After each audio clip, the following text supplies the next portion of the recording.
Bonjour! Welcome to Paris, France. Bonjour! Hello everyone! Another day, another vlog, another gastos na naman. Char. Grabe, di ko expect na makakarating ako dito sa Paris, France, the city of love. Oh my God. Masarap sana pumunta dito kasama mo yung loved ones mo, kaso secret. So, ayun na nga, ito yung entrance papasok dun sa Eiffel Tower. And then, grabe, di ko expect. Ganito pala yan kalaki, guys. Akala ko talaga, yung Eiffel Tower is saktuhan lang yung laki niya. Pero grabe, pag nandun kayo sa loob, di mo expect. Sobrang laki. Alam mo, papasok pa lang ako, tinitingnan ko yung bakal. Sa isip-isip ko, grabe, ilang kilong bakal. Kaya to, magkano yung halaga nito pag binenta? Char, mukha pa akong magbabakal doon, no? So, ayun na nga, grabe, sobrang laki nga nito. At di ko alam na meron pa pala tong mall. Ayun, no, kung nakikita nyo na sa taas na yung mall yun. Charis. Sabi, restaurant to yung nasa second floor. And then, syempre, para kung makakit doon, meron siyang elevator. Kaso, sobrang haba kasi. And syempre, medyo pricey din. Kaya, hindi na kami nagpila pa. So, ayun na nga, pumunta na nga kami dito. Ayan, sa Buwis Buhay. Char.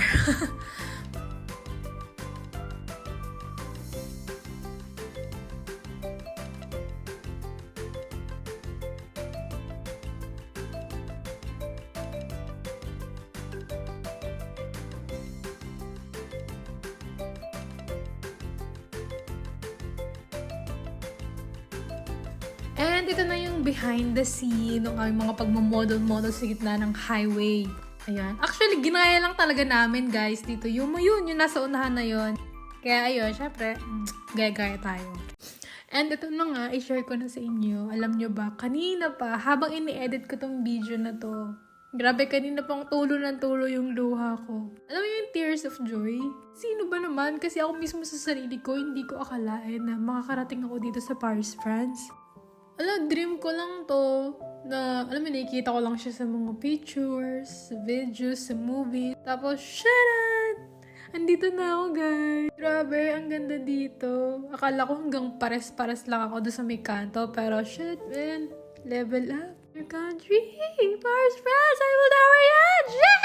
Grabe. Thank you, Lord. Thank you po for making my dream come true. Thank you, Mama and Papa. And thank you sa mga kapatid ko.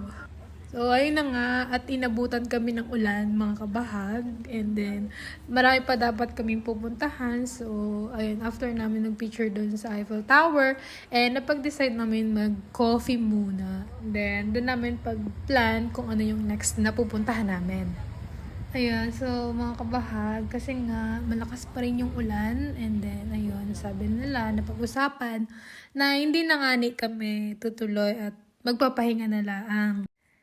Nung pauwi na nga kami, dumaan muna kami dito sa Notre Dame. It is one of the biggest cathedral daw in Europe.